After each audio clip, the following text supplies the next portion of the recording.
그런 격언이 있습니다. 돼지에게 노래를 가르치지 말라. 뭐에게 노래 가르치지 말라고요? 돼지에게.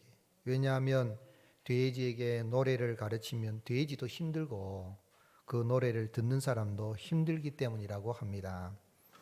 하나님께서 만물을 지으실 때 돼지에게는 노래의 재능을 주시지 않은 까닭이 아니겠는가 생각해 봅니다. 그리고 노래를 잘 못하여서 다른 사람, 듣는 사람을 괴로움을 주면 뭐 같다고 합니까? 돼지 멱다는 소리 한다라고 그렇게 말하기도 합니다. 영어 속담에 보면 돼지에게 꿀꿀거리는 소리 외에 무엇을 기대하겠는가? 돼지는 꿀꿀꿀꿀만 한다. 아름답게 노래를 잘 못한다는 거죠. 아마 세상 살아가면서 자신의 먹을 것만 생각하고 감사할 줄도 모르고 노래를 부를 줄 모른다면 그는 꿀꿀거리기만 하는 꿀돼지 같은 그런 사람이 아닌가 생각해 볼 수 있습니다. 그러나 우리가 살아가는 세상이 좀 힘들고 또 마음을 놓지 못하고 밤에도 마음을 놓지 못하고 늘 불안하고 초조하고 살아가면서 원망불평이 많을 것 같은 이 세상에 살아가고 있지만 그래도 믿음이 있어서 늘 노래하고 감사하고 살아간다면 그 사람은 참 행복한 사람일 것입니다. 과연 어떻게 하면 불안한 세상에 살아가면서도 늘 노래하면서 감사하면서 참 평안을 누리고 행복한 삶을 살아갈 수가 있겠습니까? 오늘 그 말씀은 예수님께서 예루살렘을 향해 가시다가 벳바게와 베다니에 가까이 가셨을 때 제자 둘을 보냈습니다. 맞은편 마을에 가서 나귀 새끼를 풀어서 끌고 오너라 그랬습니다. 근데 만약에 그 임자들이 왜 남의 나귀를 풀어가느냐 물으면 주가 쓰시겠다라고 그렇게 하라고 가르쳐 주셨습니다. 제자들은 예수님이 하라고 하신 말씀대로 하여서 나귀 새끼를 풀어서 가지고 오면서 자기들의 겉옷을 걸쳐놓고 예수님을 그 나귀 새끼 위에 태웠습니다. 예수님께서 감람산 내리막길에 가까이 이렇게 이르르셨을 때에 온 제자의 무리가 큰 소리로 하나님을 찬양했습니다. 호산나 호산나 하면서 우리를 구원하여 주실 것을 노래한 것입니다. 이때 어떤 바리새인들이 당신의 제자들을 책망하라고 하였지만 예수님은 이 사람들이 침묵하면 뭐가 소리 지르리라 그랬습니까? 돌들이 소리 지를 것이다 라고 말씀하셨습니다. 예수님은 예루살렘 성에 이제 가까이 오셔서 근데 예수님이 우셨습니다. 왜 우셨냐면 너도 오늘 평화에 관한 일을 알았더라면 좋을 뻔하였거니와 지금 내 눈에 숨겨졌구나. 평화에 관한 일을 알지 못하니 안타까워하시고 주님은 탄식하시며 우신 것입니다. 그리고 날이 이르면 예루살렘 성에 있는 돌 하나도 돌 위에 남지 않을 정도로 파괴될 것이라고 주님 그렇게 말씀하신 것입니다. 그런데 왜 예수님은 어린 이 나귀 새끼를 타고 예루살렘 성에 입성하셨을까요? 만약에 예수님이 하나님 나라 왕이시라고 한다면 권위가 있는 사람이라면 뭐 나귀 새끼는 아니라도 좀 어른 나귀를 탄다든지 그래서 좀 폼이 나게 이 말을 타고 입성해야 되는 거 아니겠습니까? 아예 저 북한의 김정은이도 흰 백마를 타고 백두산을 뛰 돌아다닌다고 하는데 좀 왕이라면 권위 있게 말을 타고 다니셔야지. 그 나귀 새끼 발이 질질 끌릴 것 같은 장성한 예수님이 아마 타셨으면 나귀 이 참 새끼가 등도 아팠을 것이고 발도 아마 땅에 이렇게 걸려서 가셔야 됐을 거예요. 그리고 또한 우리는 이 본문에서 과연 어떻게 하는 것이 불안과 공포가 많은 이 세상에서 그 벗어나서 또 원망불평이 많은 이 세상에서 원망불평하지 않고 늘 감사하면서 노래하면서 참 찬송하고 평안하고 행복한 삶을 살아갈 수 있는 길을 알 수 있을까요? 예수님께서 예루살렘 성에 입성하실 때에 나귀 새끼를 타신 것은 예수님이 능력이 없어서 그렇게 하신 것이 아닙니다. 그것은 예수님께서 참 평화의 왕, 평화의 나라의 왕인 것을 나타내시고 하나님이 인류에게 주신 최고의 선물은 평화의 왕이신 예수님이신 것을 알게 하기 위함인 것입니다. 오늘 여러분, 하나님이 우리 각자에게 인류에게 주신 최고의 선물은 평화의 왕이신 예수님이십니다.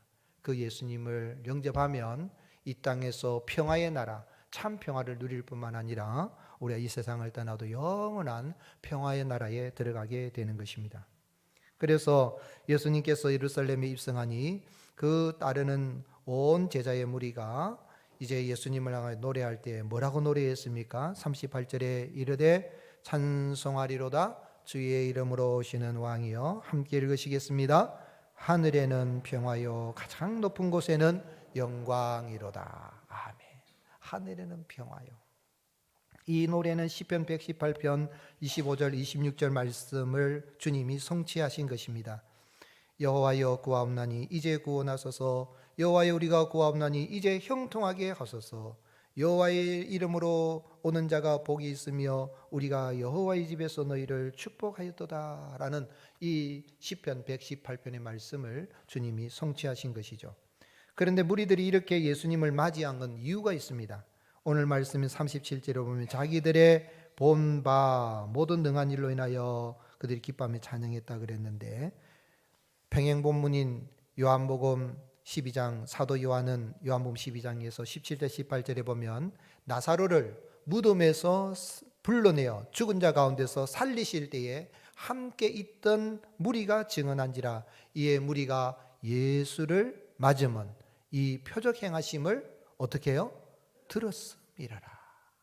예수님은 병든 자를 고치시고 귀신 들린 자도 온전케 하시고 한데, 특별히 죽어서 장례를 치러서 무덤에 가 지 4일이나 된 그 나사로를, 냄새나는 나사로를 살리시니까 이 무리들이, 제자의 무리가 호산나 호산나 하고 주님을 찬양한 것입니다. 예수님은 하나님이 사람이 되셔서 이 땅에 오신 만왕의 왕이시며 만주의 주님이십니다.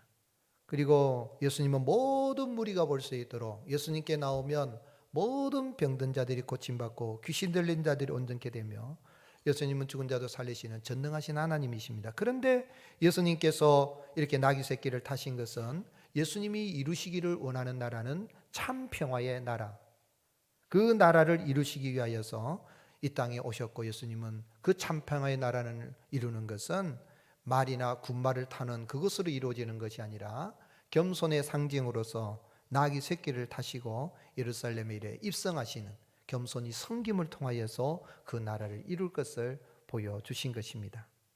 그래서 마태는 평행본문 마태복음 21장에서 스가랴 9장 9절의 말씀을 인용하여서 예수님께서 겸손하여 나귀 새끼를 타셨다라고 증언했습니다. 이는 선지자를 통하여 하신 말씀을 이루려 하심이라. 이르시되 시온 딸에게 이르기를 내 왕이 내게 임하나니 그는 겸손하여 나귀고 멍에 매는 짐승의 새끼를 탔도다라 하였느니라. 오늘 주님은 이 땅에 오셔서 참 평화의 왕으로서 세상의 군왕들하고 다르게 겸손히 나귀를 타시는 가운데에 주님은 참 평화의 나라, 하나님의 나라를 세상 나라 가운데 이루어 가신 것입니다. 그런데 예수님께서 예루살렘 성에 가까이 오셔서 이렇게 참 평화의 왕이신 예수님이 오신 것을 알지 못하고 있는 예루살렘 성을 보시고 탄식하며 우셨습니다. 평화의 왕이 오셨지만 예루살렘에 있는 거민들은 영적인 소경이 되어서 예수님을 알아보지도 못하고 참 평화를 누리지 못한 겁니다. 41절에 가까이 오사 성을 보시고 우시며 이르시되 너도 오늘, 언제요? 오늘 평화에 관한 일을 알았더라면 좋을 뻔하였거니와 지금, 언제요? 지금 내 눈에 숨겨져 있도다. 여러분, 우리가 참 평화의 나라에 들어가는 것은 죽어서 가는 게 아닙니다. 오늘, 지금, 바로 여기에서 하나님이 인류에게 주신 최고의 선물인 참 평화의 왕이신 예수님을 구주로 영접하면 우리가 바로 오늘 여기에서 평화를 누리고 평화의 나라, 천국을 경험하게 되는 것입니다. 그런데 그걸 알지 못하는 예루살렘, 결국은 주님이 말씀하신 대로 주 70년에 로마의 디도 장군에 의해서 예루살렘은 돌 하나의 돌리도 남지 않을 정도로 완전히 파괴가 되고 지금까지 예루살렘 성전은 재건되지 않고 있죠. 그리고 예루살렘 성을 파괴할 때 디도 장군이 와서 유대인 60만 명을 죽이는 그런 참극이 일어나게 됩니다. 평화의 왕을 영접하지 못하는 이스라엘 예루살렘의 모습은 예수님을, 하나님이 인류에게 주신 최고의 선물인 평화의 왕이신 예수님을 영접하지 않는 자들이 어떠한지, 참 평화를 누리지 못하는 것을 보여준 역사적 사건이라고 할 수 있습니다. 그러므로 참 평화는 평화의 왕이신 그 예수님을 영접하게 되면 얻게 되는 것입니다. 한국교회도 지난 역사에 살펴보면 평화의 왕이신 예수님을 믿는 것 같으면서도 결국은 예수님을 제대로 영접하지 못하고 배교적 결정을 내려서 일제강점기의 신사참배를 국가의 어떤 행사로 이렇게 받아들이면서 주일날 예배를 드릴 때도 묵상하고 먼저 일본 천황을 경배하고 그런 다음에 예배를 드리는 그런 모습들을 결의를 했고, 그리고 목사들이 제일 앞장서서 신사를 참배하고 예배 시간마다 신사를 참배하고 하나님을 예배하는 그러한 이 영적인 간음을 행하여, 그리고 교회 안에서는 막 싸움이 일어나게 되니 결국은 지금까지도 저 북한에는 신앙의 자유가 없고, 그리고 그 후에 6.25 전쟁이 일어나서 지금까지도 우리가 분단의 아픔을 겪고 있습니다. 순교자 주기철 목사님은 일제 군합발에 결국은 항복하고 신사참배를 가결한 그러한 모습들과 교회 안에서 막 싸우는 그런 모습들을 보면서, 그리고 이 나라가 어떻게 될까 하면서 탄식했습니다. 예수님이 우셨던 것처럼 한국교회를 바라보고 민족을 바라보며 탄식하셨습니다. 그리스도인이 되어 주님을 향한 일편단심이 변할 수는 없습니다. 예수의 이름이 땅에 떨어지는구나. 평양아 평양아 동방의 예루살렘아 영광이 내게서 떠났도다. 모란봉아 통곡하라. 대동강아 나와 함께 울자. 탄식하시며 순교자의 길을 주님 오늘 가신 그 길을 주기철 목사님도 걸어가신 거예요. 한국교회가 강도의 소굴처럼 되어갈 때 주기철 목사님은 한국교회 민족을 위해서 울었던 거예요. 오늘 여러분, 우리가 이 땅에 살아갈 때 참 평화이신 그 예수님을 내 마음에, 우리 가정에, 우리 교회에 영접할 때에 거기에서 참 평화를 누리게 되고 하나님이 주시는 은혜를 우리가 바로 여기에서 오늘 지금 여기에서 천국을 경험하며 살아갈 수가 있는 것입니다. 그러게 이사야 선지자는 예수님 오시기 약 700년 전에 평화를 알지 못하고 늘 불안에 쌓여서 원방불평하고 살아가는 인생에게 참 평화를 주시기 위해서 예수님이 십자가로 고난을 받으시고 우리에게 평화 주실 것을 예언했고 주님은 그걸 이루신 것입니다. 이사야 53장 5절 같이 읽으시겠습니다. 그가 찔림은 우리의 허물 때문이요 그가 상함은 우리의 죄악 때문이라. 그가 징계를 받음으로 우리는 평화를 누리고 그가 채찍에 맞음으로 우리는 나음을 받았도다. 그가 징계를 받음으로 우리는 뭐를 누렸다 그랬습니까? 평화를.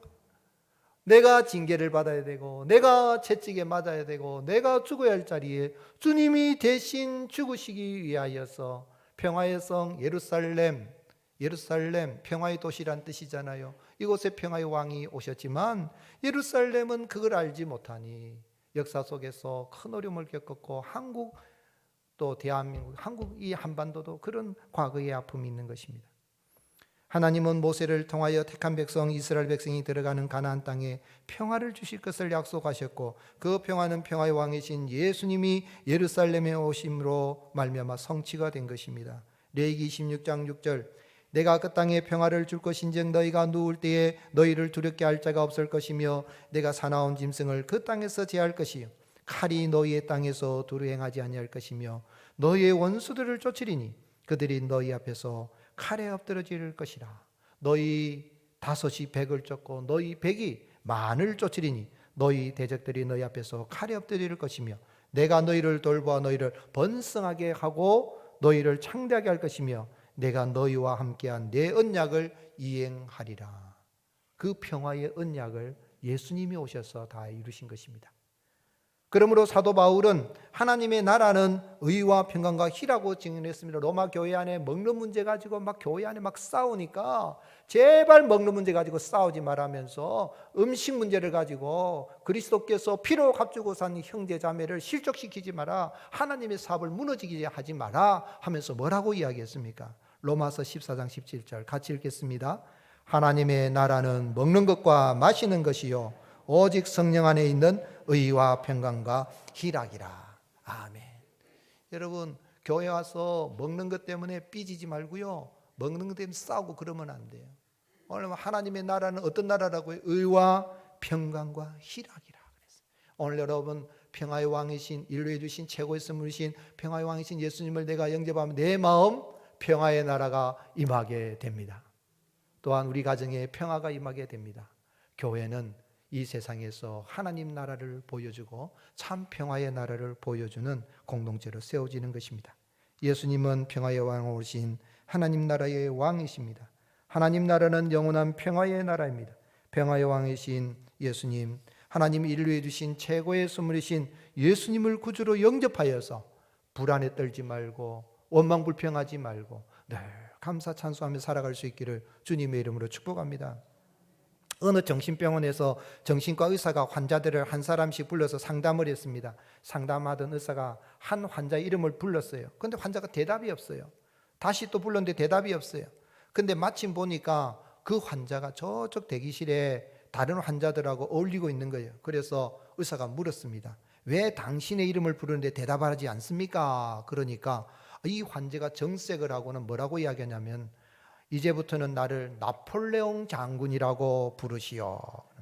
그러니까 의사가 기가 차서 아니 왜 당신의 이름을 나폴레옹이라고 바꿨습니까? 누가 그 이름을 지어줬습니까? 그랬더니 이 환자가 참 과관입니다. 지난밤에 하나님이 내게 나타나셔서 이제는 너의 이름을 나폴레옹이라고 부르게 해라. 그렇게 했다. 그런데 카페 옆에 누워있던 다른 정신병 환자가 벌떡 일어나더니 내가 언제 너의 이름을 나폴레옹이라고 부르라고 말을 했단 말이냐. 정신병동 이야기지만은 참 인생은 다 자기가 장군이라고 착각하고 자기가 왕이라고 착각하고 자기가 신이라 착각하고 자기가 하나님이라고 착각해. 그걸 예배당에 와서도 그렇게 하는 사람이 있다면 평화의 왕이신 예수님을 왕으로 영접하지 못한 거예요. 오늘 사랑하는 성도 여러분, 왕이신 주님, 평화의 왕이신 그 주님 내 마음에 영접하고 살아가면 내 마음은 그리스도의지 평화의 나라가 임하고 내가 들어가는 곳에 가정에 평화가 임하고 교회에 평화가 임하고 하나님의 나라를 바로 여기에서 우리는 경험하게 되는 것입니다. 그런 평화의 역사가 있기를 주님의 이름으로 축복합니다. 이렇게 평화의 나라의 왕이신 그 주님을 영접하여 지금 오늘 여기에서 평화를 누리고 살아간다면 어떻게 우리가 살아드려야 되겠습니까? 성도는 믿음의 헌신과 찬양으로 하나님을 영화롭게 하는 사람입니다. 한번 따라 하시겠습니다. 믿음의 헌신과 찬양이 하나님을 영화롭게 합니다. 그렇죠. 평화의 왕이신 그 주님을 내가 영접하니 너무너무 감사하니까 주님 앞에 헌신하는 거예요. 기쁨으로 헌신하는 거예요. 그리고 주님을 노래하는 겁니다. 예수님께서 나귀 새끼를 타시고 예루살렘 성에 입성하기 나귀 새끼를 풀어오라 제자들을 둘을 보냈습니다. 그런데 주인이 만약에 물으면은 주께서 쓰시겠다 그래 말해라 그럽니다. 근데 제자들이 순종하고 갔습니다. 아니나 다를까 남의 나귀를 딱 풀어 올려왔는데 주인들이 뭐라 그런 거예요? 왜 남의 나귀 풀어 갑니까? 그래 주님이 가르쳐 주신 대로 그리 말했는데 신기한 건 주인들이 그냥 나귀 새끼를 주는 거예요. 이 부분을 해석하는 데 있어서 좀 합리적인 방법으로 해석하는 신학자들은 예수님이 미리 주인한테 이야기해가지고 내가 제자 둘을 보낼 테니까 그러면 그들에게 주가 쓰시겠다 하면 그 나귀를 내게 보내줘 이렇게 말해놨기 때문에 그렇게 했다라고 해석하는 사람이 있고 굉장히 그럴듯하죠. 그러나 박윤수 목사님이나 칼빈이나 계획주의 신학자들 많은 사람들은 하나님께서 성령님께서 초자적인 방법으로 제자들이 가서 주께서 쓰시겠다 그 말하는 순간에 주님께서 쓰신다는데 드려야지 하는 그런 감화 감동을 주셨다고 해석을 합니다. 오늘 여러분 내가 주님 앞에 평화의 나라 왕이신 주님을 영접하면 주님이 쓰신다면 내가 드릴 수 있는 것이 기쁨이 될 줄로 믿습니다. 내가 하나님 앞에 감사하는 마음으로 기쁨으로 드리는 거죠. 그리고 나귀 새끼를 끌고 오는 제자들은 자기들의 겉옷을 나귀 새끼 위에 걸쳐서 예수님이 앉으시도록 하고 그리고 다른 제자들은 자기들의 겉옷을 펴서 예수님이 가시는 길에 착 깔아놓은 거예요. 그냥 나귀 새끼 타면 엉덩이가 그게 참 불편하고 힘들고 그런데 거기에 참 안장은 없어도 우리의 이 겉옷을 안장 삼아 타십시오. 제자들은 우리가 주단을 깔지는 못해도 우리 겉옷을 깝니다. 이것을 타고 들어가십시오. 그렇게 하는 거예요. 그들은 참 평화의 왕이신 주님을 알 기쁨으로 그렇게 헌신한 거죠. 35절에 그것을 예수께로 끌고 와서 자기들의 겉옷을 나귀 새끼 위에 걸쳐놓고 예수를 태우니 가실 때 그들이 자기의 겉옷을 길에 펴더라. 여러분, 겉옷은 이건 하나의 신분을 나타내요. 제사장은 제사장 복을 입고 다니고 서기관 바리새인들은 왕은 왕 원복을 입고 다녀요. 요즘이야 그렇게 아니지만은 일반 다 뭐 그 옷을 보고 누가 저 사람 신분이 어떤 사람인지 모르지만 우리나라도 옛날 조선시대 또 삼국시대 가면은 다 왕족이나 양반이나 천민이나 옷 색깔로 구분하고 다 했잖아요. 당신은 이 겉옷이라는 건 신분을 나타내기도 하고 자신을 보호하는 보호막이 되기도 합니다. 밤에 잠잘 때에 이불이 없으면 이걸 덮고 자기도 한단 말이에요. 그런데 그것을 주님께 깔아드렸다는 이야기는 자신의 인격과 자신의 자존심을 다 주님 앞에 드린 거예요. 평화의 왕이신 예수님을 구주로 영접하고 참 평화의 나라를 누리는 사람, 이 교회에 와서 하나님의 나라를 경험하고 누리고 살아간 사람은 교회에 와서 자존심 이야기를 하지 않습니다. 내 자존심마저 주님 밟고 가시옵소서. 내가 주님을 섬기고 나갈 때 드릴 때에 혹 마음에 상처가 있더라도 오히려 기쁨입니다 하고 드리는 거예요. 진정으로 평화의 왕이신 예수님을 구주로 영접하여 하나님 나라를 위해서 정말 주님이 원하신다면 주님 앞에 아름다운 헌신을 드릴 때에 우리 주님이 영광을 받으십니다. 예수님이 복음이 전파하는 것에 자신의 죽음을 위해서 향유 옥합을 깨뜨린 그 여인의 헌신을 기억하라고 말씀하셨습니다. 마태복음 26, 13절에 내가 진실로 너희에게 이르노니 온 천하에 어디서든지 이 복음이 전파되는 곳에서는 함께 읽겠습니다. 이 여자도 행한 일도 말하여 그를 기억하리라 하시니라. 얼마나 주님이 기뻐하셨으면 예수님의 죽음을 준비하는 그 향유옥합을 깨뜨린 여인의 헌신을 기억하라 그랬어요. 모범을 따르라는 이야기입니다. 저는 모범적 설교를 별로 좋아하지 않는데 그러나 주님의 영광을 위해서 헌신하는 아름다운 그런 헌신은 기쁨으로 우리가 본을 받아야 되는 것입니다. 오늘 여러분, 내가 주님 앞에 드릴 수 있습니다. 하나님의 나라, 평화의 나라를 세워가는데 내가 드리고 시간을 드리고 물질을 드리고 내 생명도 드릴 수 있다면 그게 기쁨이 될 수 있는 은혜가 있을 수 있기를 예수님의 이름으로 축복합니다. 아프리카의 성자로 불리는 알버트 슈바이처 박사가 그의 삶의 두 번의 경험이 그의 삶의 방향을 바꾸었다고 합니다. 첫 번째 경험은 초등학교 시절에 동네 아이하고 친구하고 싸웠어요. 그 상대 아이는 끼니조차 제대로 참 해결하지 못하는 가난한 집 아이였어요. 싸웠는데 누가 이겼습니까? 슈바이처가 이겼습니다. 이기고 난 다음에 그 아이가 뭐라고 말했냐면 나도 너처럼 고기를 먹을 수 있으면 너 이길 수 있어. 가슴 아픈 이야기예요. 그래서 슈바이처가 그때부터는 될 수 있으면 고기를 안 먹었다 그래요. 그리고 두 번째 경험은 그가 세계적인 학자로 성공한 다음 어느 날 공원을 산책하겠는데 한 조각상을 봤습니다. 그 조각상을 보니까 흑인 노예가 백인 주인의 발을 닦아주는 그런 모습을 조각을 해놓은 걸 본 거예요. 그걸 보고는 참 일생 동안 가난하고 병들고 소외된 흑인들을 위해서 내가 일생 빚진 마음으로 백인으로서 빚진 마음으로 섬겨야 되겠다 생각하고 아프리카로 가게 됐다는 것입니다. 무슨 이야기입니까? 오늘 여러분 진심으로 평화의 왕이신 예수님을 영접하고 나면요, 그 평화를 누리는 사람은 내 삶의 모든 영역 속에서 평화의 왕이신 그 주님의 영광을 드리기 위해서 내가 섬기고 베풀고 나누고 헌신하는 삶을 살아간다는 이야기입니다. 오늘 여러분, 주님의 나라를 세우기 위해서 내게 평화를 주신 평화의 왕이신 그 주님을 내게 주신 은혜를 감사해서 기쁨으로 헌신하고 섬기는 은혜가 있을 수 있기를 주님의 이름 축복합니다. 또한 예수님께서 감난산 내리막길에 가까이 오셨을 때 제자의 온 무리가 어떻게 했습니까? 크게 기뻐하며 하나님을 찬송했습니다. 큰 소리로 찬송했습니다. 37절 이미 감난산 내리막길에 가까이 오심에 제자의 온 무리가 자기들이 본 바 모든 능한 일로 인하여 어떻게 해요? 기뻐하며 큰 소리로 하나님을 찬양하며. 우리 찬양대 그냥 멋들어지게 그냥 찬양하는 거 보면은 어떻게 노래 잘합니까? 그렇게. 근데 기뻐하며 큰 소리로 하나님을 찬양하는 거예요. 오늘 찬송할 때는 기쁨으로 찬양할 수 있기를 주님으로 축복합니다. 평화를 주신 주님, 기쁨으로, 그리고 큰 소리로 찬양하세요. 아니 노래방에 갔을 때는 막 하더니 예배당에 와서는 그냥 뭐 입만 딸싹딸싹딸싹 됩니까? 예배를 인도하는 때나 예배를 드릴 때나, 목사들이 제일 실수하기 쉬운 게 예배 인도할 때는 앞에서는 자기가 인도할 때는 막 호랑이도 잡을 듯이 막 하고는 앉았을 때는 아마 딸싹딸싹 그러면 안 돼요.